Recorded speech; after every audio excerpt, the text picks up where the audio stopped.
मेरे सपनों का Bharat, India of my dreams. तो हम जैसे क्रांतिकारी लोगों से लोग अक्सर कहते हैं कि आप लोग तो सपनों की दुनिया में रहते हैं, असलियत से कोई वास्ता ही नहीं है आपका, और आप लोग बड़े नेगेटिव होते हैं, किसी चीज़ में आपको कुछ पॉजिटिव नहीं नज़र आता। लेकिन मैं आपसे कहूँगी कि आप थोड़ा इस चीज़ को किसी दूसरे नज़र से देख करके सोचिए इस बारे में कि समाज में इतना कुछ है जो गलत है, हमारी दुनिया में इतना कुछ है जो गलत है, लेकिन उसको बदलने की उम्मीद रखना, सपनों को देखना और ये सोचना कि सपने जो है वो सिर्फ ऐसे ही सोते वक्त देखने के लिए कोई अच्छे नज़ारे नहीं, बल्कि ऐसे सपनों को देखना जिसको ज़मीन पर उतारा जा सके, इसको असलियत बनाया जा सके। वो गाना है, गीत है जिसको हम लोग गाते हैं ना, जिसमें है कि अगर कहीं है स्वर्ग तो उतार लो ज़मीन पर। तो ज़मीन पर उतार पाने वाला स्वर्ग बनाने की न सिर्फ इच्छा रखना, बल्कि रोज़ उठना और सोचना कि वो संभव है। इससे ज़्यादा पॉजिटिव चीज़ भला क्या हो सकता है। रोज़ हमारे समाज में जाना, उस समाज से गहरा प्रेम करना और सोचना कि वो समाज कैसे सबसे बेहतर हो सकता है, कैसे उसकी सारी गलतियां गड़बड़ियों को वो खुद ही ठीक कर सकता है। ये सोचना कितना पॉजिटिव है, खुद आप सोचिए। तो आज इंडिया ऑफ माय ड्रीम्स का मैं आपके सामने जो नज़ारा आपके साथ शेयर करना चाहती हूँ, जो सपना आपके साथ शेयर करना चाहती हूँ, वो महिलाओं से संबंधित है। कुल मिलाकर मेरे सपनों के भारत में, चाहे वो महिलाएं हों, चाहे जेंडर बेस्ड जो माइनॉरिटीज़ हैं, सेक्सुअल ओरिएंटेशन के माइनॉरिटीज़ हैं, यानी LGBTQIA लोग हैं, उन तमाम लोगों को बिल्कुल आज़ादी और सम्मान से जीने का अधिकार होगा। और उस दिशा में बढ़ने के लिए हम क्या क्या कर सकते हैं, क्योंकि मैं आपको दिखाना चाहती हूँ कि कैसे कुछ सरल चीज़ें हैं, सिंपल स्टेप्स हैं जिनको हम कर सकते हैं। हमारी सरकारें चाहे तो कर सकते हैं, और हम बदलाव की दिशा में वो कौन से कदम हैं जिनको ले सकते हैं, मैं आपसे साझा करना चाहती हूँ। तो सबसे पहले तो ये सोचिए कि रोज़ाना जीवन को कैसे बदलें। किसी महिला का हमारे समाज में रोज़ाना जीवन, वो एक तरह से ढेर सारे ऐसे रोज़मर्रा के काम के तले वो दबा रहता है। यानी वो अपनी क्रिएटिविटी एक्सप्रेस करने के लिए उनके पास में समय नहीं रहता, उनके पास में जगह नहीं रहती।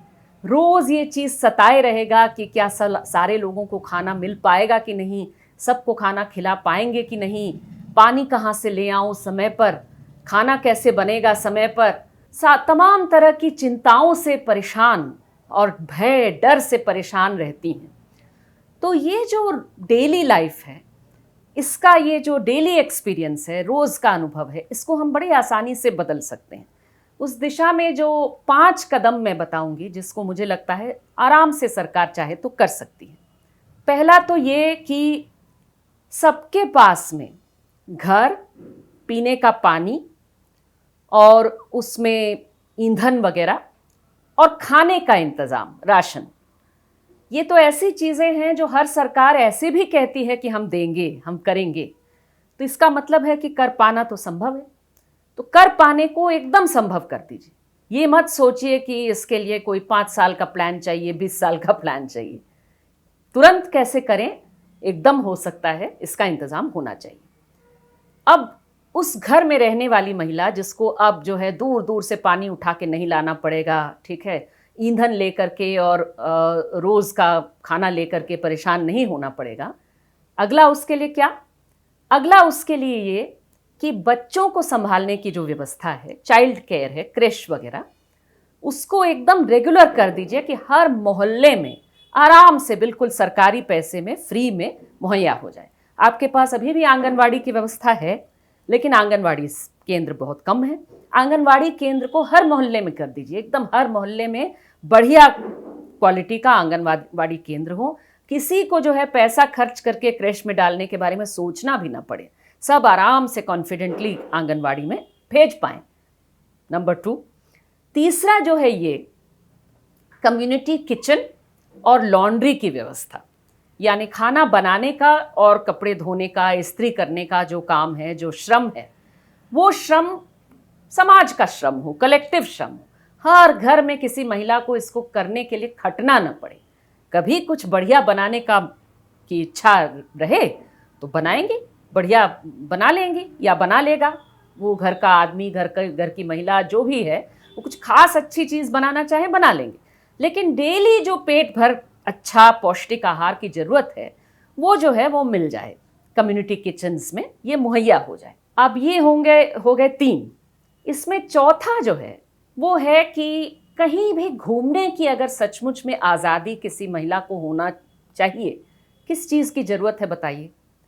पब्लिक ट्रांसपोर्ट की, बसों की, ट्रेनों की, या जो भी पब्लिक सेवा, पब्लिक जो भी वाहन सेवा है, वो सब ऐसा हो कि वो अपने घर से लेकर के जहाँ वो जाना चाहे आराम से, सस्ते में, सुरक्षित तरीके से वो घूम पाए।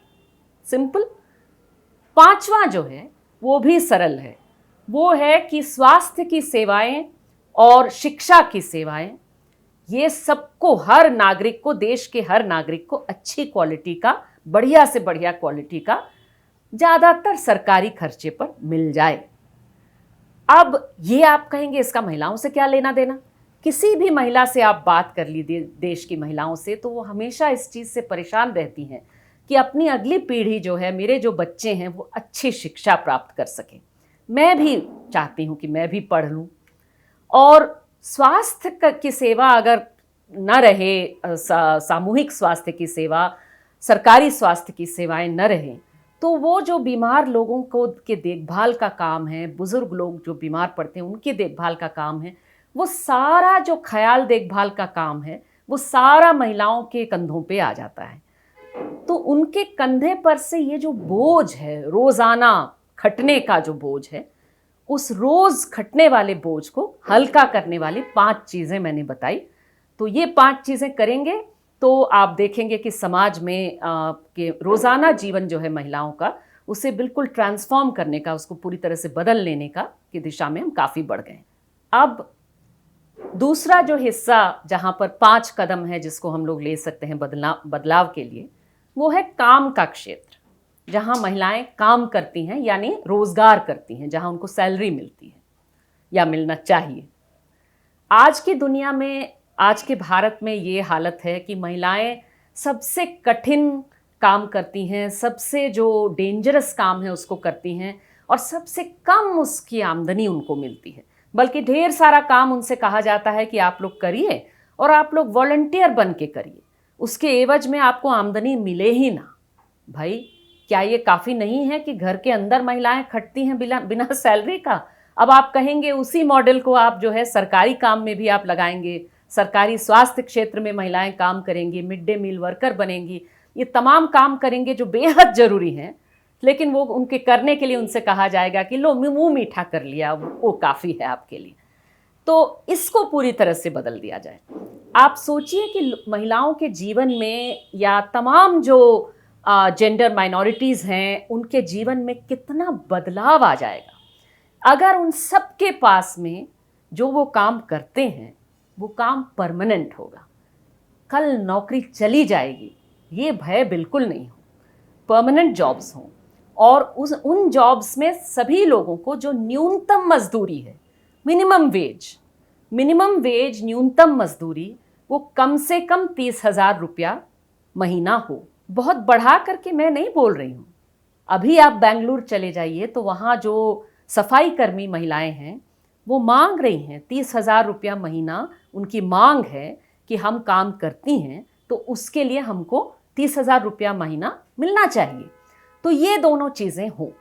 आप कहेंगे कि बताइए आंगनवाड़ी, आशा, स्वास्थ्य सेवाओं में नर्सेस वगैरह, या जो सफाई कर्मी हैं वैसी महिलाएं, मिड डे मील कुक्स हैं, आप तो कम्युनिटी किचन की बात कर रही थी, तो कम्युनिटी किचन, कम्युनिटी लॉन्ड्री में काम करने वाली महिलाएं, टीचर, तमाम जो क्षेत्र हैं इस तरह के, उसमें आप चाहते हैं कि सभी लोगों का काम परमानेंट हो जाए, सारे लोगों को जो है वो इस तरह से मिनिमम वेज मिले, कैसे होगा भाई? तो आपसे मैं ये कहूँगी कि ये जो ज़रूरत है, ये ज़रूरत सिर्फ उन महिलाओं का नहीं है, ये ज़रूरत तो पूरे समाज का है। पूरे समाज को, पूरे देश को ज़रूरत है ना कि आपको ये सारी सेवाएं मिलें। ये सारी सेवाएं अगर आपको हर जगह, हर मोहल्ले में, हर जगह पर बढ़िया से करवाना है, तो उसमें जाहिर सी बात है कि लोग अच्छा काम तब करेंगे जब उनके पास में स्थायी रोजगार होगा और उस रोजगार का जो काम करते हैं उसका उनको अच्छा दाम मिलेगा।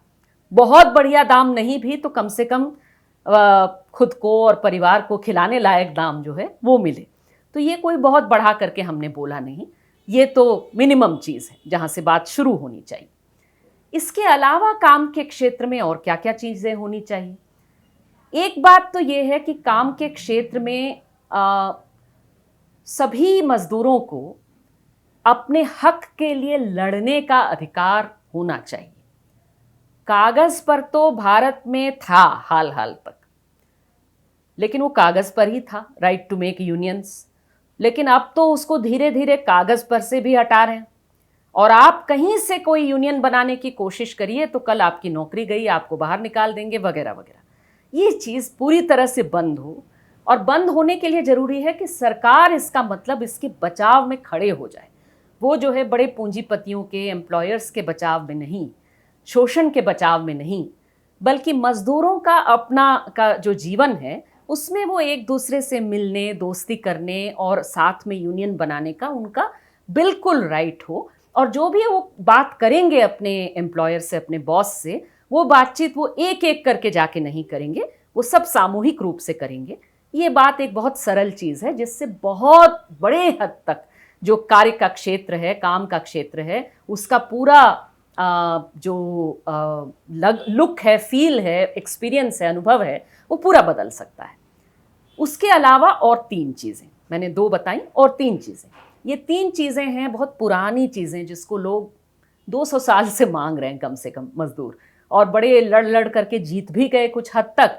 तो अब पता चल रहा है कि भारत में इन सबको उलट दिया जा रहा है, वापस 200 साल पुराना, 100 साल पुराने इनको धकेल दिया जा रहा है। वो क्या 3 चीज़ें हैं?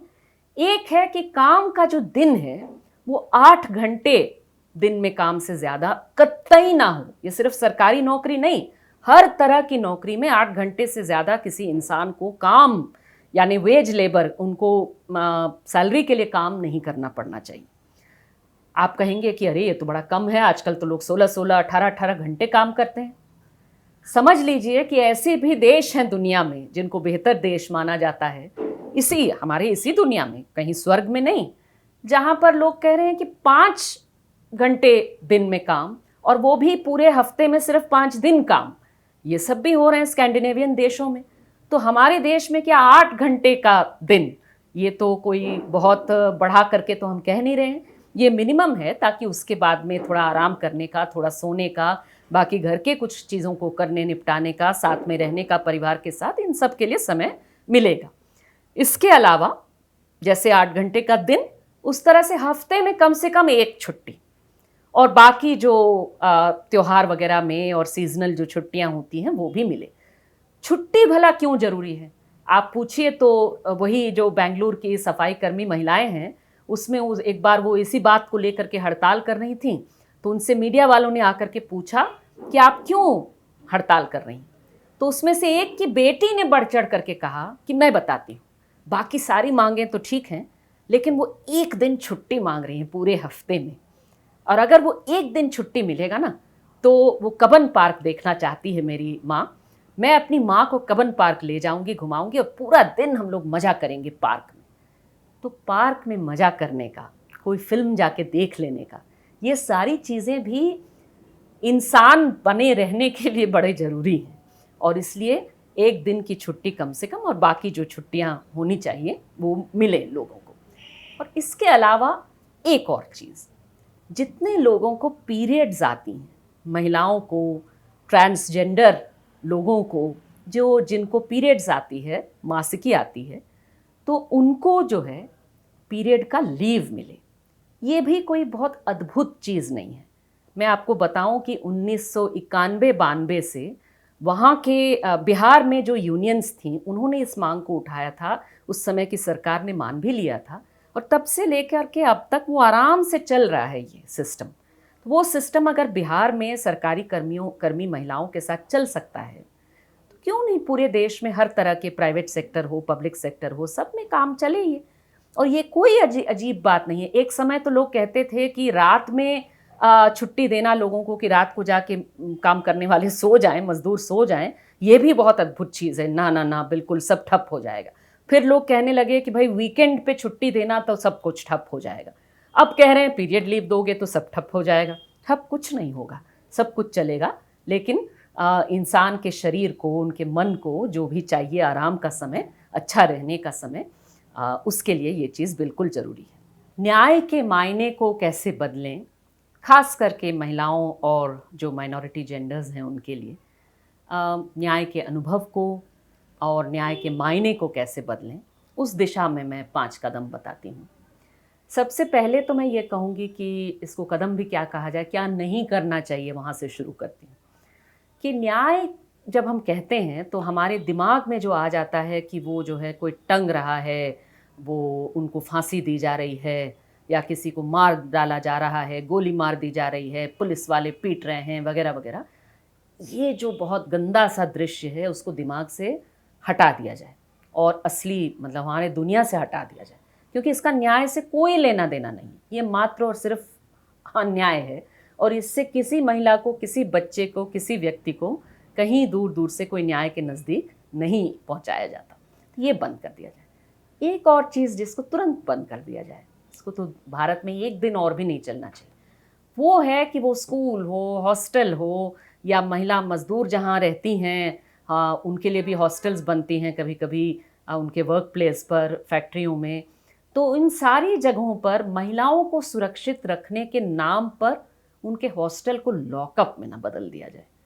उनके साथ कोई अलग नियम कानून उनके बचाव के लिए चाहिए, जो कि पुरुष मजदूरों को नहीं चाहिए। पुरुष मजदूर चाहें तो रात को फिल्म देखने जाएं, घूमने जाएं, कहीं कहीं मस्ती मटरगस्ती कर लें, चाय पी लें, आपस में काम के समय में एक दूसरे से बात भी कर लें, थोड़ा सुट्टा पी लें, कुछ कर लें। तो वो जो सारी सिंपल चीज़ें हैं जिससे इंसानों को थोड़ा फ्री लगता है, वो सारी चीज़ें लड़कियों को, महिलाओं को भी अधिकार हो ये सब कुछ करने का।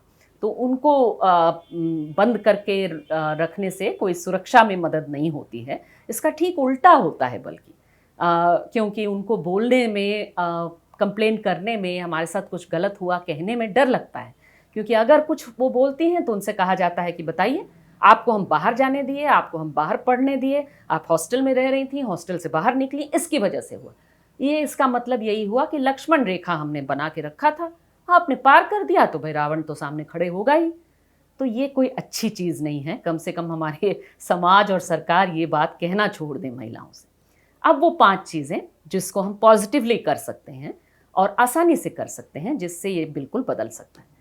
पहला मैं कहूँगी, आपको आश्चर्य होगा कि ये हमारे देश में अभी तक नहीं है, वो है कि कुछ शेल्टर होम्स किसी महिला को, किसी लड़की को, या किसी ट्रांस बच्चे को, बच्ची को, किसी को भी, या गे लेस्बियन किसी बच्चे को, बच्ची को, जिसको घर पर प्रताड़ित किया जा रहा हो, या जिसके साथ में घर में कोई यौन हिंसा हो रहा हो, या कोई महिला जिसके साथ घरेलू उत्पीड़न हो रहा हो और उसके साथ मारपीट हो रहा हो। ऐसे तमाम स्थितियों में जो लोग होते हैं, बच्चे होते हैं या महिलाएं होती हैं, उनको, वो अपने आप को कैद महसूस करती हैं वहाँ पर। उनको लगता है कि हम जाएं तो कहाँ जाएं, कौन मदद करेगा हमारा। इसमें शेल्टर होम सरकारी खर्चे पर बने, ये तो बिल्कुल ही ज़रूरी है, एकदम इसको होना ही होना चाहिए। और जो शेल्टर होम कहलाता है आज के समय में, आप पूछिएगा, इंटरनेट पे सर्च करिएगा तो हर शहर में कुछ शेल्टर होम के नाम आ जाएंगे। आम तौर पे ये जो शेल्टर होम्स हैं, ये अच्छी जगह नहीं मानी जाती। यानी ये ऐसी जगह नहीं है जहाँ किसी उत्पीड़ित व्यक्ति को, उत्पीड़ित महिला या बच्चे को वहाँ प्यार मिले, वहाँ पर घाव सूखने की थोड़ी जगह मिले, आगे सोचने के लिए थोड़ी सी फुर्सत मिले, थोड़ी शांति मिले।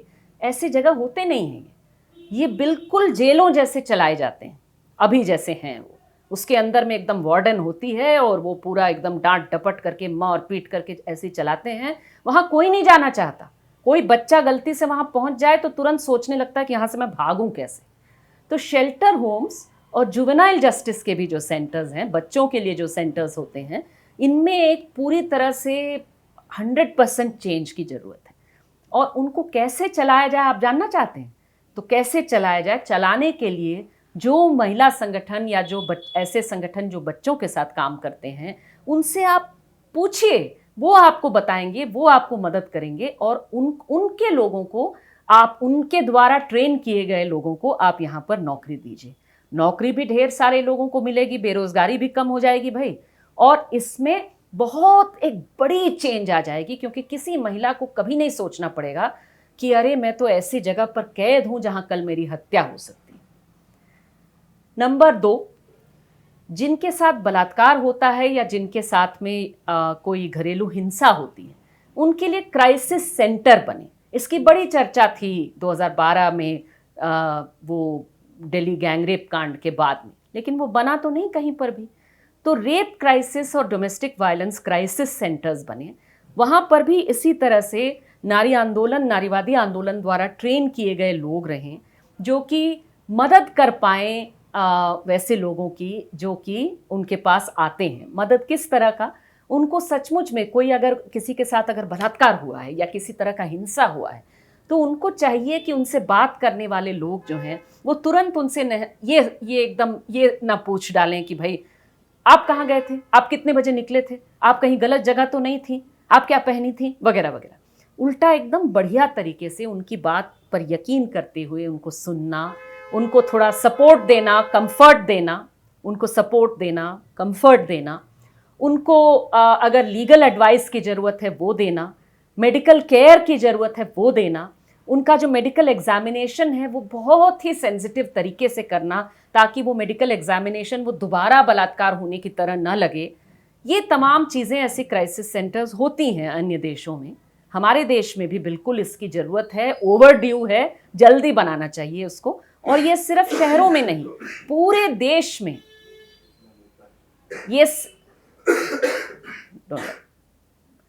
ये सिर्फ शहरों में नहीं, कुछ बड़े शहरों में नहीं, ये पूरे देश में जगह जगह एकदम हर गांव में होना चाहिए, हर जिले में होना चाहिए, हर इस तरह से मोहल्ले में होना चाहिए, ताकि आसानी से वहाँ पर लोगों को मदद मिल सके। उसी तरीके से मैं कहूँगी एक और तरह के क्राइसिस सेंटर की भी ज़रूरत है, वो अलग हो इनसे। वो क्राइसिस सेंटर खास ऐसा होना चाहिए जहाँ जो उत्पीड़ित या प्रताड़ित किए जाने वाले जो कपल्स हैं, प्यार करने वाले जो लोग हैं, वो चाहे इंटरकास्ट माने अलग अलग जातियों से या एक ही गोत्र से जो पुरुष महिला होते हैं वैसे हों, चाहे वो इंटरफेथ यानी दो अलग अलग धर्मों के से बिलोंग करने वाले लोग हों, चाहे वो एक ही जेंडर से बिलोंग करने वाले लोग हों, या यहाँ तक कि मैं कहूँगी कि 16-17 साल के जो बच्चे होते हैं, प्यार हो जाता है, लेकिन जाहिर सी बात है कि उनको इस मामले में कोई अनुभव नहीं होता, हमारे समाज में कोई उनसे बात नहीं करता इस बारे में, वो डरे रहते हैं कि हम किसी को बताएंगे तब तो ये रुक जाएगा या हमारे ऊपर हिंसा हो जाएगा, और तब वो कई सारी गलतियां कर बैठते हैं, तो या भाग करके शादी वादी करने की कोशिश करते हैं। ये सारी चीज़ें उनको ना करना पड़े, कोई मूर्खताएं ना करना पड़े, बल्कि सुरक्षित तरीके से उनको कोई जगह हो जहां वो बात कर सकते हैं, लोगों को बता सकते हैं, उसमें उनको एडवाइस मिले, उनको मदद मिले। अगर उन पर कोई, किसी पर भी कोई खतरा हो, कोई हिंसा का खतरा हो, तो हिंसा से उनको प्रोटेक्शन मिले, उसके लिए उनको शेल्टर होम अलग से रहे। और इसमें अगर वो बच्चे हैं, अगर वो अभी एडल्ट नहीं हैं, तो उनको प्रोटेक्शन भी मिले, लेकिन प्रोटेक्शन में और उनको बताया भी जाए कि आप लोगों की दोस्ती कैसे आपको रखना चाहिए, कैसे आप रख सकते हैं। और बिल्कुल ये एडवाइजेबल नहीं है कि आप अभी तुरंत में कहीं शादी करिए, कुछ ये चीज़ें करिए, बल्कि आगे बढ़ करके जब आप एडल्ट हो जाएंगे, पढ़ लिख लेंगे, तब आप अपना डिसीजन ले सकते हैं। लेकिन इस मामले में बिना डर के वो ये सारी चीज़ें बात कर सकें, सोच सकें, आपस में कुछ समय बिताना चाहें, बात करना चाहें तो उनको मिले करने को। इसके लिए भी क्राइसिस सेंटर की ज़रूरत है। और मैं ख़ास इसलिए कह रही हूँ क्योंकि ये जो तथाकथित इज्जत के नाम पे हत्याएं होती हैं, वो प्यार की ही हत्याएं होती हैं, प्यार करने वाले लोगों की हत्याएं होती हैं, बहुत ही क्रूर तरीके से होती हैं। और ये कहीं खाप पंचायत, कहीं मॉरल पुलिसिंग वाले ये जो ब्रिगेड हैं, किसी धर्म के नाम पे, किसी समाज के नाम पे सब चलते हैं और पूरे समाज को बिगाड़ने का काम करते हैं। मैं मानती हूँ कि बदलाव की दिशा में जो युवा लोग बढ़ रहे हैं, उस बदलाव के समर्थन में सरकार को खड़ा होना चाहिए। इसके लिए ऐसे क्राइसिस सेंटर बिल्कुल ज़रूरी है। तो इनके अलावा जिन चीज़ों की ज़रूरत है वो है कि अक्सर लोग कहते हैं कि फास्ट ट्रैक कोर्ट की ज़रूरत है। फास्ट ट्रैक कोर्ट बहुत अच्छी चीज़ नहीं होती। जब किसी भी चीज़ को, न्याय के रफ्तार को आप जो है कोशिश करेंगे कि 1 दिन में मिल जाएगा, 2 दिन में मिल जाएगा, 1 दिन 2 दिन में न्याय होता नहीं है। क्योंकि न्याय में सचमुच में परखना तोलना चाहिए जज को, और ठीक से परखना तोलना चाहिए। सबको अपनी बात, अपने बचाव में बात रखने की जगह मिलनी चाहिए। जो सबूत हैं वो दिखाना चाहिए। कभी कभी आपको लगेगा कि बिल्कुल ये तो ओपन एंड शट केस है, यही दोषी है, लेकिन वो सच्चाई होती नहीं है। सबूत कुछ और होते हैं। तो सबूत रखने का इन सब का पूरा समय मिलना चाहिए, जल्दबाजी इसमें नहीं होनी चाहिए। लेकिन अगर ये केसेस जो हैं वो उनको वर्षों वर्षों नहीं चलना है, जैसे हमारे यहाँ चलते हैं 10-10, 15-15, 20-20 वर्ष, तो उसमें सिर्फ महिला संबंधी केस नहीं बल्कि सारे केसेस थोड़ा सा जल्दी चल पाए, साल 1.5 साल के अंदर वो निपट जाएं हर हाल में। इसके लिए ज़रूरी है कि जजों की संख्या, कोर्ट्स की संख्या बढ़ाई जाए। भारत के की पॉपुलेशन के हिसाब से कम ऐसा हो कि 1 लाख के पॉपुलेशन पर 30 जज हों। कोर्ट्स की संख्या भी उसी तरह से बढ़ाया जाए। मैं तो कम करके ही बता रही हूँ। तो इसको बढ़ाने के लिए सरकार को खर्चा करना पड़ेगा, जाहिर सी बात है। तो अगली बार जब सरकार में बैठा कोई व्यक्ति कहने की कोशिश करें कि मौत की सज़ा दे देते हैं और इससे न्याय हो जाएगा, कहिए वैसी वाली न्याय नहीं चाहिए, बेकार है हमारे लिए। भाई जो न्याय होना है अदालत से वो तो ऐसे ही हो जाएगा, उसमें आप क्या कर रहे हैं। लेकिन हमारे पैसे जो आप दबाए रखे हैं सरकारी खजाने में, उसको निकालिए और उससे ये सारे जो शेल्टर्स हैं, क्राइसिस सेंटर्स हैं, जजेस और कोर्ट्स हैं, उसकी व्यवस्था आप बढ़ाइए। और इसमें जो न्याय का मामला है, लास्ट पॉइंट मेरा इस न्याय के मायने को बदलने की जो बात है कि इसमें लंबी सज़ा काटना, जीवन भर किसी को सज़ा देना, सज़ा कितनी सीवियर है उसके हिसाब से न्याय को मत देखिए। न्याय का मतलब है कि गलती स्वीकार करना, समाज कहे कि हाँ इनके साथ ये गलत हुआ है, ये अन्याय हुआ है, अन्याय की सच्चाई को मानना, और जिसने अन्याय किया है वो उस अन्याय को ठीक करने की दिशा में क्या कर सकते हैं, उस हिसाब से आप न्याय के पूरी परिभाषा को बदलने की कोशिश करनी चाहिए। इसमें लंबे लंबे मतलब कितना प्रताड़ित हम कर सकते हैं गुनहगार को, दोषी को, वहाँ से नज़र हम लोगों को पूरी तरह से हटा देना चाहिए। और इससे देखिएगा कि न्याय की मात्रा बढ़ेगी समाज में। क्योंकि अगर किसी पुरुष को जिसने यौन उत्पीड़न किया है, उसे लगेगा कि मैं खुद के बचाव में ढेर सारा पैसा और समय खर्च करने के बजाय मैं कर सकता हूँ कि मैं मानूं कि मेरे से गलती हुई है, इस गलती की सज़ा जो मुझे भुगतना है उस दिशा में मैं ये चीज़ें मैं भुगत सकता हूँ। सज़ा ऐसी नहीं है जो मेरे पूरे जीवन को जो है नष्ट कर दे, लेकिन वो सज़ा मैं ज़रूर काटूंगा, क्योंकि उस सज़ा को काटने से एक तरह से मेरी सोसाइटी में, समाज में मेरी रिहैबिलिटेशन हो सकती है। मैं दोबारा समाज में एक अच्छे व्यक्ति के रूप में स्थापित हो सकता हूँ, चाहे कोई भी कांड, कोई भी बात कोई करे। इस दिशा में अगर हम लोग न्याय को दोबारा परिभाषित करें तो मुझे लगता है कि बहुत सारा बदलाव हम कर सकते हैं। तो अगर इस तरह से न्याय की परिभाषा को हम लोग बदलें तो मेरे ख्याल से हम लोग न्याय की दिशा में बहुत बढ़िया तरीके से आगे बढ़ सकते हैं। राजनीतिक भागीदारी की दिशा में क्या वो 5 कदम है जिसको हम लोग आसानी से ले सकते हैं एक देश के बतौर, एक समाज के बतौर? सबसे पहला मेरा मानना है कि अगर हमारे देश में जिस तरह से चुनाव होते हैं उसकी प्रक्रिया को अगर हम लोग उसमें काफ़ी बड़ा बदलाव करते हैं, इसमें हम बगल के नेपाल से भी सीख सकते हैं, यूरोप के कई देशों से भी सीख सकते हैं यानी अभी हमारे यहाँ जो सिस्टम है वो है फर्स्ट पास द पोस्ट, यानी जिसको सबसे ज़्यादा वोट मिले बस वही जीत गया। तो इसमें वही है कि अगर मुझे एक वोट भी अपने प्रतिद्वंदियों से ज़्यादा मिल गया तो मैं जीत गई और बाकी सारे हार गए। यानी जो लाखों लोग मेरे प्रतिद्वंदी को वोट दिए हैं उनका भी कोई उनका रिप्रेजेंटेशन वो विधायकी में या संसद में या कहीं पंचायत में कहीं पर भी वो होगा नहीं। क्यों? क्योंकि वो तो हार गए। लेकिन ऐसा होना नहीं चाहिए, क्योंकि ये तो बस एक दो वोट से फिर आप तय कर दे रहे हैं। और समाज जितना हमारा डाइवर्स है, जितना उसमें बहुलता है, तो वो बहुलता, सोच की बहुलता, समाज की बहुलता, उसको अगर सचमुच में उसको मिलना है रिप्रेजेंटेशन, तो उसमें अगर हम प्रोपोर्शनल रिप्रेजेंटेशन का कोई ना कोई सिस्टम अपनाएं तो उसको हम बेहतर रूप से कर सकते हैं।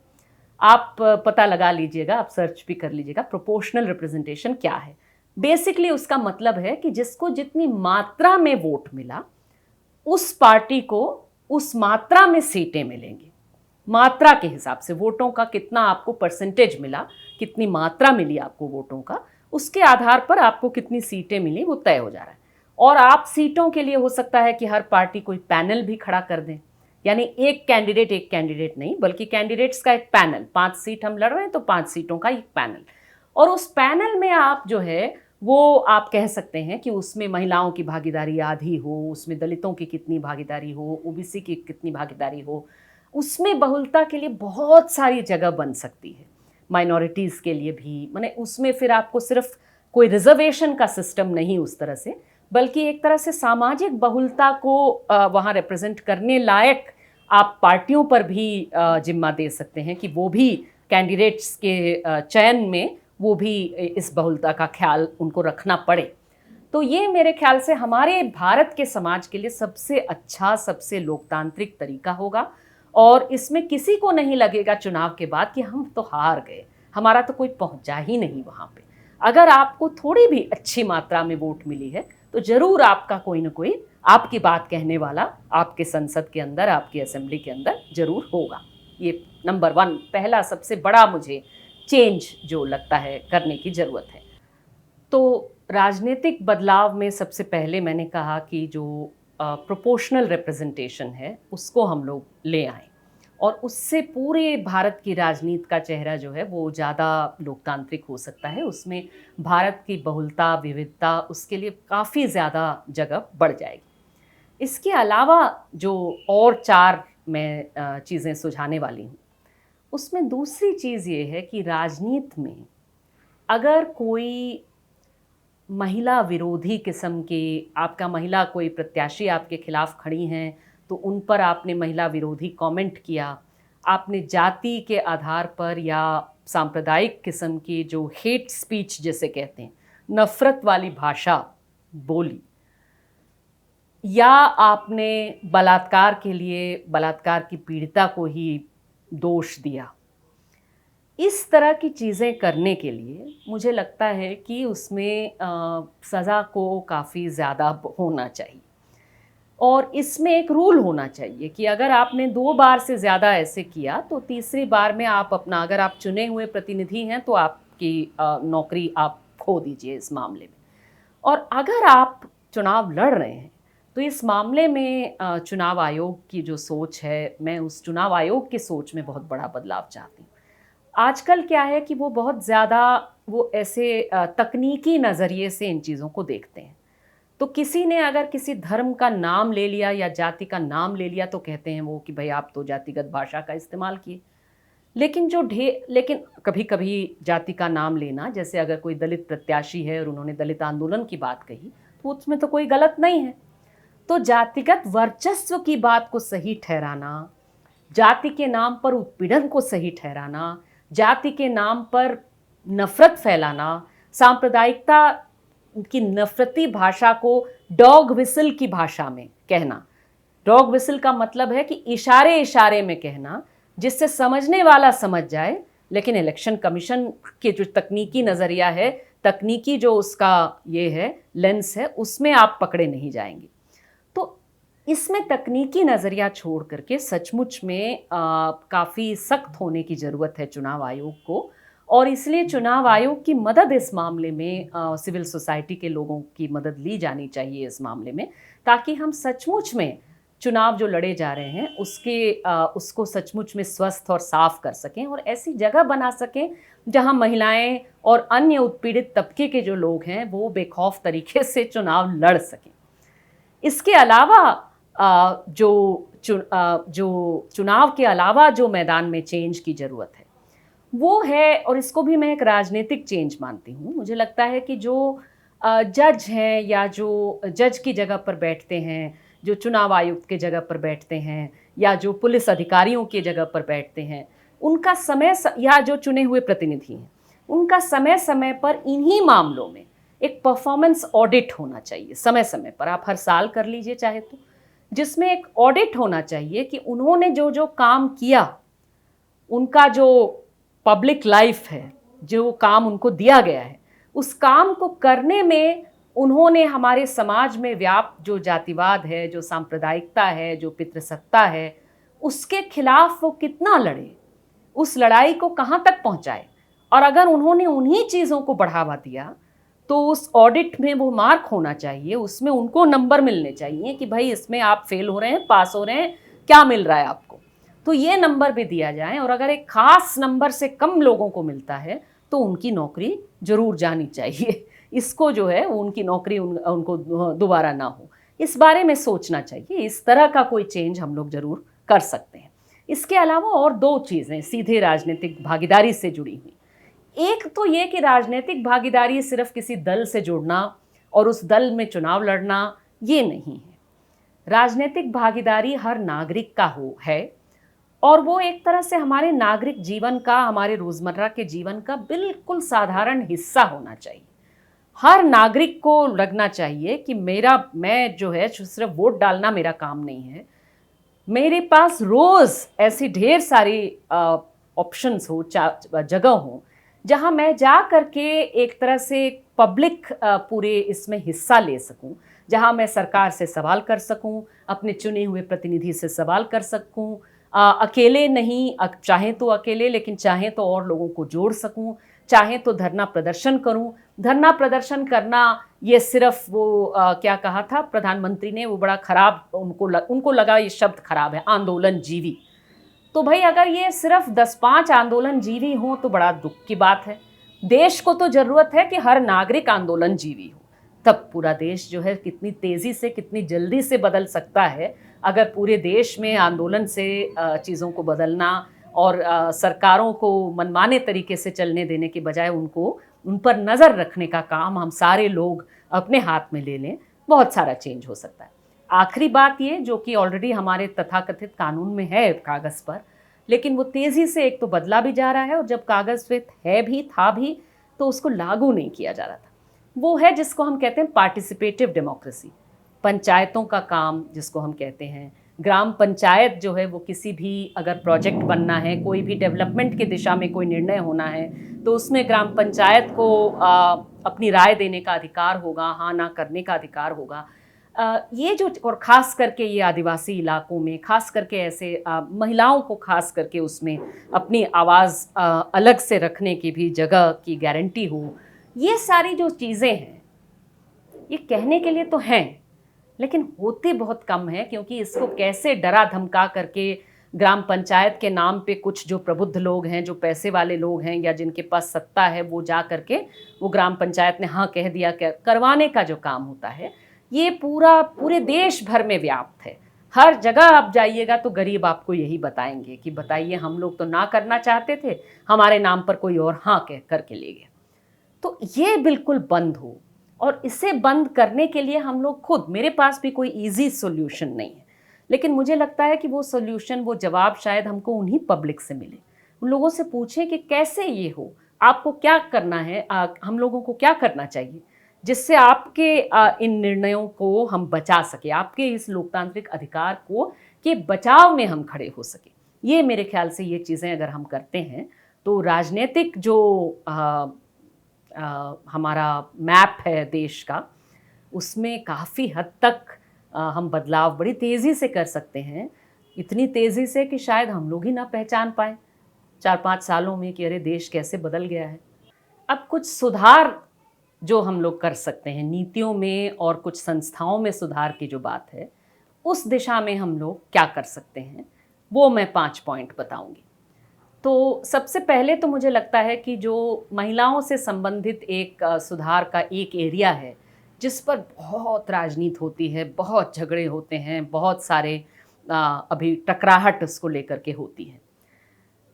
उसमें मुझे लगता है कि लेकिन दिशा काफ़ी साफ़ है और शायद सभी समाजों की जो महिलाएं हैं वो इस मामले में एकजुट होंगी कहने में, महिलाएं और जो माइनॉरिटी जेंडर्स के लोग हैं। वो ये कि धर्म के नाम पर किसी के अधिकारों का उल्लंघन आप नहीं कर सकते। सारे नागरिक अगर एक हैं तो सबका नागरिक अधिकार एक जैसा है। आप किसी के अधिकारों का उल्लंघन नहीं कर सकते हैं धर्म के नाम पर। इसको करने के लिए आपको क्या करना होगा? तो मेरा मानना है कि पर्सनल लॉज के जो क्षेत्र है, यानी शादी ब्याह डाइवोर्स वगैरह से संबंधी जो कानून है, या प्रॉपर्टी से संबंधी जो कानून है, इन सारे मामलों में जो झगड़े हैं, उन राजनीतिक झगड़ों को थोड़ा एक तरफ करके इसको राजनीति का फुटबॉल ना बनाया जाए और इसमें ये सब कुछ को यूनिफॉर्म कर देना है, कोई एक कानून सब पर थोपना है, ये एकदम भूल जाइए। बहुलता से क्या दिक्कत है किसी को? बहुलता रहे, ढेर सारे हमारे यहाँ कम्युनिटीज़ हैं, हो सकता है कोई दूसरा कोई कम्युनिटी जो है उनका कानून जिस तरह से चलता हो उससे हम लोग और कुछ सीख सकें और बाकी कम्युनिटीज़ भी सुधार लें अपनी चीज़ को। तो इसमें बहुलता से हमें कतई नहीं डरना चाहिए, लेकिन बहुलता रहते हुए सबका कम से कम जेंडर जस्टिस के मामले में, न्याय के मामले में, किसी के अधिकारों का उल्लंघन ना हो इस मामले में, इसमें सब एक जैसा टाइट रहे। तो इसके लिए बहुत सारे चेंजेस हैं। इस दिशा में क्या क्या चेंजेस करने की ज़रूरत है, उसमें एक हाई पावर्ड कमिटी बनी थी, बैठी थी, जिसका शायद 2015 में रिपोर्ट जमा हुआ था, जहाँ तक मुझे याद आ रहा है। तो उसको आप देख सकते हैं, उसमें डिटेल में है वो। उसको अगर उस पर बातचीत से अगर हम शुरू करते हैं और पूरे समाज में, पूरे देश में अच्छे से बातचीत की जगह, बहस की जगह बनाएं, लेकिन इसमें एक तरह से महिलाओं के पक्ष में ये सारे चेंजेस तमाम कम्युनिटीज़ के कानून में करने की ज़रूरत है। ये बिल्कुल गलत फहमी है कि ये सिर्फ किसी माइनॉरिटी कम्युनिटी के मामले में करने की ज़रूरत है। ये जो है वो ढेर सारी जगह आपको करने की ज़रूरत होगी और काफ़ी सारी चीज़ों में काफ़ी बहस की भी ज़रूरत है। हमें भी अपनी समझदारी सुधारने की ज़रूरत है। तो इन सारी दिशा में, इन सभी दिशा में क्या क्या करने की ज़रूरत है, इस दिशा में हम लोग आगे बढ़ें। दूसरा जो है वो है क्रिमिनल लॉ की। जहाँ तक बात है उसमें एक चेंज है कम से कम, जिसे तुरंत होना चाहिए। जो सुधार करने की ज़रूरत है कानून में वगैरह, उन सुधारों में सबसे पहला जो सुधार मैं सुझा रही हूँ वो है, जिसको लेकर के काफ़ी राजनीतिक झगड़े हैं, काफ़ी राजनीतिक फुटबॉल बना हुआ है, तो वो है पर्सनल लॉज को लेकर के, यानी शादी ब्याह डाइवोर्स मेंटेनेंस वगैरह को लेकर के जो ये है। तो उसमें हर धार्मिक समुदाय का, आदिवासी समुदाय का वगैरह अलग अलग होते हैं। तो उसमें अक्सर अब ये बात है कि कोई कहता है इसको यूनिफॉर्म सिविल कोड कर दो, एक ही सिविल कोड सब पे थोप दो, सब पे लागू कर दो। तो इसमें मेरा कहना है कि इसमें कोई एक कोड सारे सब पर थोपने की कतई ज़रूरत नहीं है। इसलिए ज़रूरत नहीं है क्योंकि भाई बहुलता, विविधता ये अच्छी चीज़ है। सब लोग अपने अपने तरीके से कुछ चीज़ों को करते हैं, वो ऑप्शन लोगों के पास में रहें।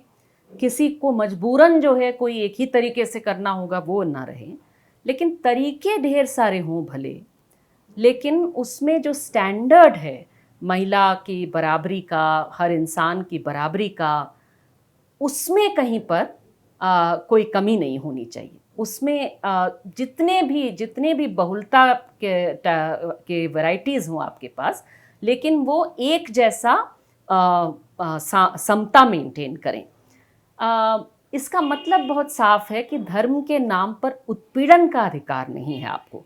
जैसे जातिगत उत्पीड़न की जगह कानून में नहीं है, धर्म के नाम पे जाति के आधार पर उत्पीड़न भारत में बंद किया गया, उसी तरह से धर्म के नाम पे जेंडर का उत्पीड़न भी बंद करना चाहिए। और इस दिशा में आगे बढ़ने का रास्ता भी एक है, एक हाई पावर्ड कमिटी बनाई गई थी जिसकी एक अच्छी मोटी सी रिपोर्ट सबमिट हुई है, बढ़िया रिपोर्ट थी वो रिपोर्ट मेरे ख्याल से 2015 में सरकार के सामने दिया गया था। उस रिपोर्ट पर अगर एक चर्चा हम शुरू करते हैं कि उस रिपोर्ट के जो रिकमेंडेशंस हैं वहाँ से अगर हम शुरू करते हैं तो मुझे लगता है कि इस दिशा में काफ़ी कुछ हम बदलाव अच्छे तरीके से कर सकते हैं। और इसमें जो दूसरी चीज़ है कि हमारे देश में जो बलात्कार का कानून है उसमें एक लाइन है बहुत गलत, बहुत ख़राब, जिसे तुरंत बदल देना चाहिए। वो लाइन है जहाँ पर बलात्कार की परिभाषा दी जा रही है। वहाँ एक लाइन है जिसमें कहा जाता है कि इसमें एक एक्सेप्शन है, ये कानून कुछ खास मामले में लागू नहीं होगा। वो क्या मामले हैं? वो शादी के भीतर के मामले हैं, उनमें लागू नहीं होगा। यानी शादी के अंदर होने वाले बलात्कार पर बलात्कार का कानून लागू नहीं होगा। ये लाइन मेरे ख्याल से बहुत गलत है। इसके खिलाफ समाज में लोगों की सोच भी काफ़ी हद तक बदली हुई है। मेरी जितनी बातचीत हुई है यंग महिलाओं से, यंग पुरुषों से, उन सबका इसमें बिल्कुल कहना है कि इसे बदलना चाहिए। तो इसको बस हटा देने की ज़रूरत है। इसमें कोई अलग से कोई नए कानून बनाने की ज़रूरत नहीं है, बस इस लाइन को हटा देने की ज़रूरत है और तब आप आगे बढ़ सकते हैं इसमें। और किसी भी बलात्कार के मामले में भाई सहमति थी कि नहीं थी, वो आप इस आधार पे तो नहीं तय करते हैं कि किसी का रिश्ता है कि नहीं है। प्यार का रिश्ता होना या शादी का रिश्ता होना, इससे सहमति हमेशा के लिए तो तय नहीं हो जाता कि आपने जो है वो हमेशा के लिए महिला ने अपनी जो स्वायत्ता है, अपनी शरीर के ऊपर जो अधिकार है उसका उसने जो है साइन करके दे दिया है लीज पर। ऐसा नहीं होता है। और इसलिए अगर कोई इस मामले में बात है, कोई कंप्लेंट है किसी की, तो हर मामले में उसमें उनको कंप्लेंट करने का अधिकार कम से कम होना चाहिए। उसी से उस शादी के रिश्ते, लोग कहते हैं इससे तो शादी का की संस्था खराब हो जाएगी। मैं नहीं मानती। मेरा मानना है कि शादी का के संस्था में लोकतंत्र की मात्रा बढ़ेगी, इसमें आपसी रिस्पेक्ट की जगह बढ़ेगी अगर हम इस लाइन को हटा देते हैं। बल्कि इस लाइन के कानून में रहने से मैं ढेर सारे यंग लड़कों से भी बात की हूँ, लड़कियों से भी, पुरुषों से भी, महिलाओं से भी, जो कहते हैं कि इससे बल्कि शादी का की जो संस्था है, व्यवस्था है, वो उसका स्तर नीचा होता है इस कानून में, इस लाइन के रहने से। तीसरा जो चेंज है, जिस बड़ा चेंज है जो करने की ज़रूरत है, वो है कि लेस्बियन, गे, यानी जो महिलाएं एक दूसरे से प्यार करती हैं, पुरुष एक दूसरे से प्यार करते हैं, बाइसेक्सुअल जो लोग हैं, जो या किसी भी जेंडर के लोगों से प्यार करते हैं, ट्रांसजेंडर जो लोग हैं, क्वियर जो लोग हैं, एसेक्सुअल जो लोग हैं, इंटरसेक्स जो लोग हैं, कुल मिलाकर के ये एक बहुत बड़ा स्पेक्ट्रम है। इसमें समाज में ढेर सारे नाम हैं अलग अलग भाषाओं में इन चीज़ों के लिए, लेकिन कुल मिलाकर के आज हम लोग जानते हैं कि जो जेंडर है वो सिर्फ बस महिला पुरुष में बटा हुआ नहीं है, और जो सेक्सुअल ओरिएंटेशन है वो भी बस सिर्फ एक तरह का नहीं है। इंसान में कितनी बहुलता है, इंसानों में और प्रकृति में कितनी बहुलता है, ये तो इसको एक तरह से संभालने की ज़रूरत है, इसे बढ़ावा देने की, बचाने की ज़रूरत है। और इसलिए किसी भी इंसान को, चाहे वो किसी भी जेंडर या सेक्सुअल ओरिएंटेशन का हो, उनको हमारे समाज में कम अधिकार नहीं होने चाहिए। उनको अब एक सेक्शन 377 हटाया गया, उसको हटाने के लिए कितनी मशक्क़त करनी पड़ी, लेकिन वो तो सिर्फ एक छोटा कदम था जो कानूनी रास्ते से हटाया गया। आज भी प्रताड़ना ढेर सारी होती है, आज भी इस दिशा में एक तरह के समाज में एक अजीब सी चुप्पी होती है। आज भी कोई अगर लेस्बियन या गे है या बाइसेक्सुअल है तो उनको शादी करने का अधिकार नहीं होता है। आज भी ट्रांसजेंडर्स के लिए जो कानून सरकार ने बनाया है वो बहुत ही गड़बड़ है, क्योंकि ट्रांसजेंडर कोई है या नहीं है, किस जेंडर का है, उसको चेक करने के लिए कोई मेडिकल जो है सर्टिफिकेट और डीएम की सर्टिफिकेट और क्या क्या की ज़रूरत है। ये चीज़ें बिल्कुल नहीं होनी चाहिए। ये चीज़ें सेल्फ सर्टिफिकेशन से होनी चाहिए। लोगों को खुद तय करने का हर अधिकार होना चाहिए और कहने का अधिकार होना चाहिए कि मैं कौन हूँ, किस जेंडर का हूँ, वगैरह। तो इस दिशा में जितने चेंजेस करने की ज़रूरत है वो सारे चेंजेस हमें करने चाहिए, ताकि जो डिग्निटी है, जो सम्मान है और समता है सोसाइटी में, उसमें सबको एक जैसा सही में मिल पाए। सिर्फ इसलिए कि आप पुरुष होते हुए पुरुष से प्यार करते हैं या महिला होते हुए महिला से प्यार करते हैं, इसकी वजह से आपको शादी करने के अधिकार से वंचित नहीं रखा जाना चाहिए। आप अगर ट्रांसजेंडर हैं तो आप हो सकता है अपने जो बर्थ फैमिली है, जहां आपका जन्म हुआ, उस परिवार से हो सकता है आपकी थोड़ी दूरी हो गई हो। तो जिसको आपने अपना परिवार बनाया, आपने जिसको हो सकता है गुरु माना, उस जिसको माँ माना, जिसके साथ आप रहते हैं, उस परिवार को आपके डेथ होने पर आपने जो भी कमाया वो आप नहीं दे सकते हैं। ये कहाँ की बात है, ये कैसी बात है? किसी का एक्सीडेंट हो जाता है तो उनको ले करके जो निर्णय वगैरह लेने की बात है, वो मैंने एक तरह से हमें अपना परिवार चुनने का भी तो अधिकार होना चाहिए। तो चुने हुए परिवार को भी बिल्कुल उतना ही रिस्पेक्ट मिले जो आपके बर्थ फैमिली को मिलता है। ये सारी चीज़ें भी इस चेंज में आता है। इसके अलावा बिल्कुल इसी में जोड़ करके मैं कहूँगी कि जिनको हम लोग डिसेबल्ड कहते हैं, डिसेबल्ड क्या, वो डिफरेंटली एबल्ड हैं। उसमें दिव्यांग वगैरह शब्द इस्तेमाल मत करिए, लेकिन जो डिफरेंटली एबल्ड लोग हैं उनके लिए भी उनको ये कतई कहीं सोचना नहीं पड़ना चाहिए कि हमारे लिए अधिकारों की कहीं कोई कमी है सोसाइटी में। हमको कहीं जाना हो, उनको भी बिल्कुल बेखौफ आज़ादी होनी चाहिए ना। तो वो कहीं निकल रहे हैं तो पता चला कि रास्ते में व्हीलचेयर के चलने की जगह नहीं है, या कोई अगर आँखों से देख नहीं सकता है तो वो अपना स्टिक लेकर के चल रहे हैं तो सीधा चलने की जगह नहीं है। ये चीज़ें बिल्कुल ख़त्म हो जानी चाहिए। आज तक तो ऑलरेडी वो ख़त्म हो जानी चाहिए थी, लेकिन नहीं ख़त्म हुई हैं, तो इनको हम तुरंत जल्दी ख़त्म करें और इस दिशा में आगे बढ़ें। इसके अलावा और 2 बड़े सुधार हैं। वो सुधार जो हैं पहले से बड़ी चर्चा रहती है इनकी, लेकिन मेरे ख्याल से उस चर्चा में जिस चीज़ पर फोकस होना चाहिए उस चीज़ पर फोकस कम होता है। एक है प्रिजन रिफॉर्म और एक है पुलिस रिफॉर्म। तो पुलिस व्यवस्था में जो सुधार की बात है, मैं मानती हूँ कि पुलिस व्यवस्था में सुधार की बात यहाँ से शुरू होनी चाहिए कि संविधान के प्रति पुलिस को कैसे जवाबदेह बनाया जाए। बात सिर्फ पुलिस को राजनीति से आज़ादी देने की बात नहीं है। बात सिर्फ इतनी नहीं है कि पुलिस किसी सरकार की गुलाम ना हो, पुलिस किसी सरकार में बैठी हुई पार्टी की गुलाम ना हो, वो तो सब ठीक है, लेकिन पुलिस जो है वो हमारे संविधान के प्रति जवाबदेह हो। पुलिस को संविधान मानना होगा। पुलिस द्वारा किए गए किसी भी हत्या, कस्टडी में टॉर्चर, कस्टडी में हत्या, इन चीज़ों पे तो एक भी ऐसी घटना को पूरे देश पर बड़ा दाग माना जाना चाहिए। इसमें एक सामाजिक बदलाव की ज़रूरत है, जहाँ पर ऐसी फिल्मों को हम पसंद करना छोड़ दें जहाँ पर हत्यारे पुलिस वाले को बड़ा हीरो माना गया है। इसमें हम फेक एनकाउंटर की मांग करना छोड़ दें कि अरे कोई बलात्कारी है तो उसको बस पुलिस गोली से उड़ा दें। अरे कैसे पता कि वो सचमुच वही दोषी है? आपको तो पता भी नहीं है।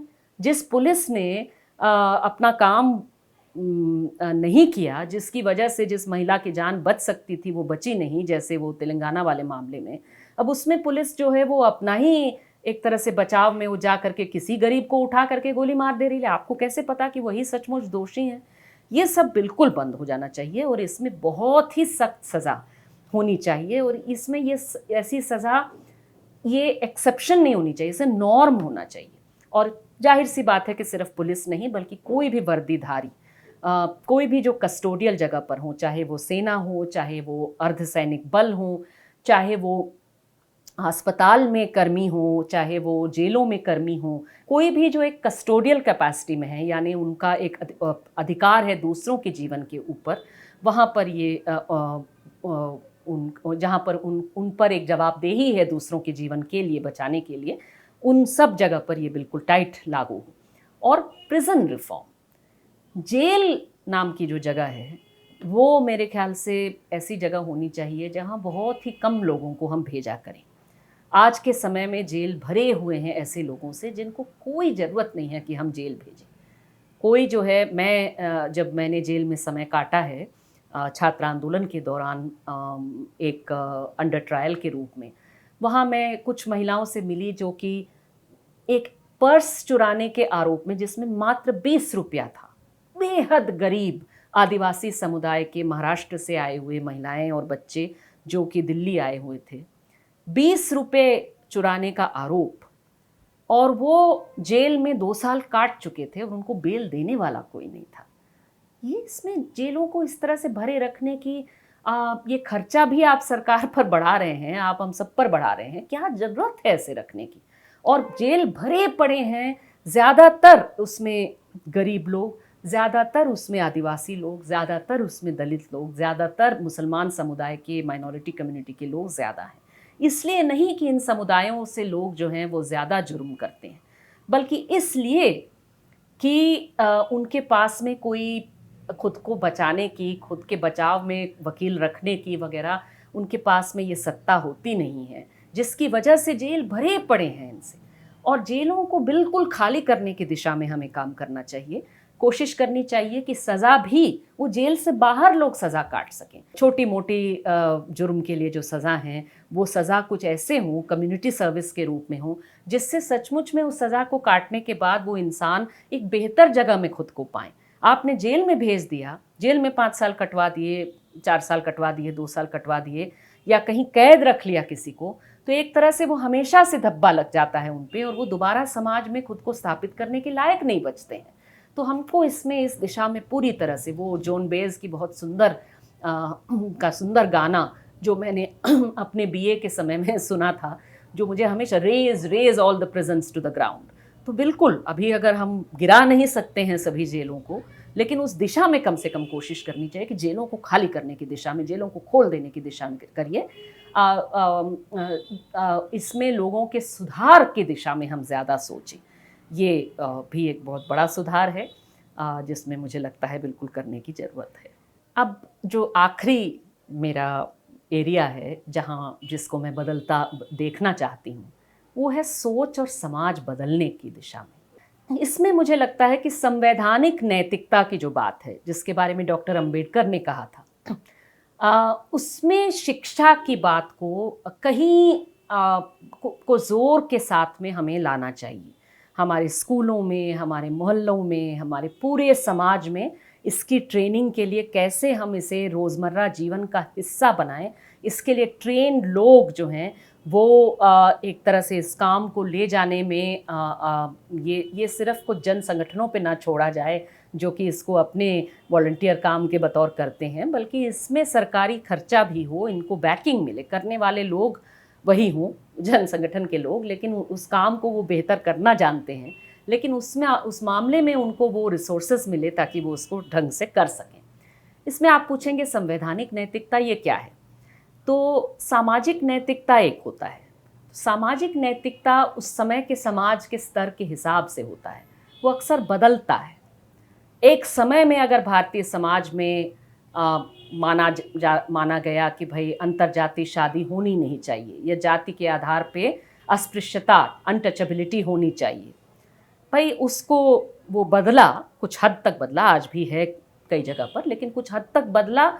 इसकी वजह से कानून में बदलाव आया है कि नहीं, और लोग खुल करके एक तरह से अस्पृश्यता के पक्ष में बोलना या इसका प्रचार करना वो नहीं कर सकते।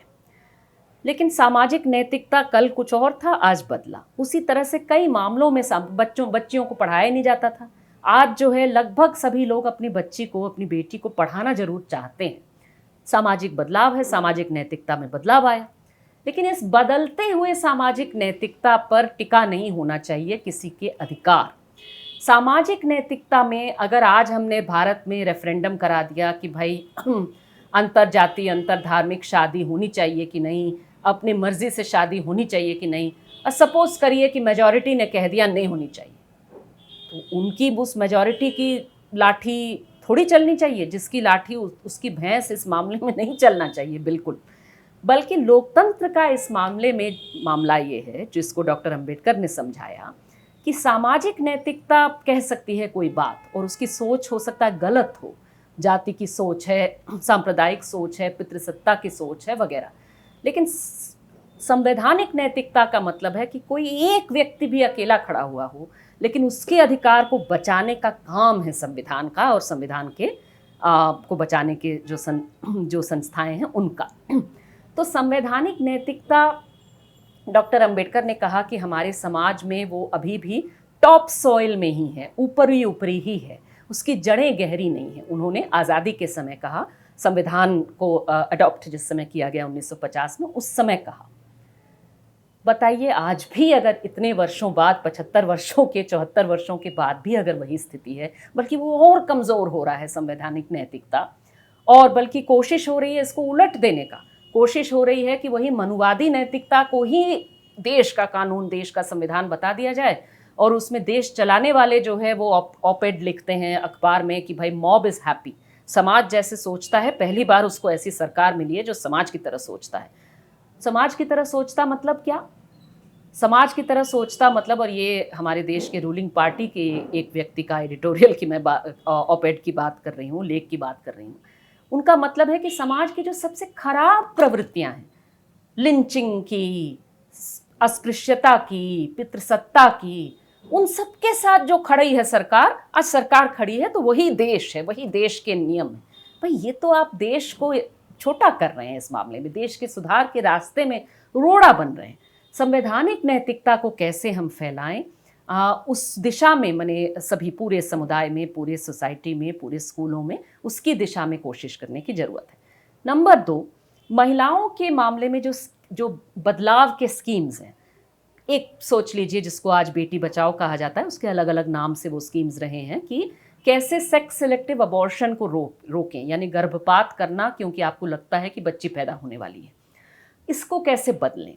इस तरह के किसी भी बदलाव को करने के लिए हमेशा सामाजिक बदलाव पर थोड़ा भरोसा करिए, उसमें इन्वेस्ट करिए। ये मत सोचिए कि जो पितृसत्तात्मक समाज है वो वैसे का वैसा बना रहे, और उसमें बस हम थोड़ा सा टटोल मटोल करके लोगों को माने समझा ले जाएं कि तुम्हारी पितृसत्ता को टिके रहने के लिए बेटियों का पैदा होना कितना जरूरी है। वैसा आप करेंगे तो वो तो फेल होगा, जो ऐसा आज फेल हो रहा है। जैसे वो जो नारे होते हैं ना कि भाई बेटी आज पैदा नहीं होगी तो कल आपको बहू कहाँ से मिलेगी, कल आपके लिए रोटी कौन पकाएगा, वगैरह वगैरह, ये रहने दीजिए। हो सकता है वो किसी की बहू ना बने, हो सकता है रोटी ना पकाएं, हो सकता है भाई पुरुष रोटी पर, आपका बेटा क्यों नहीं रोटी नहीं बना सकता, बढ़िया।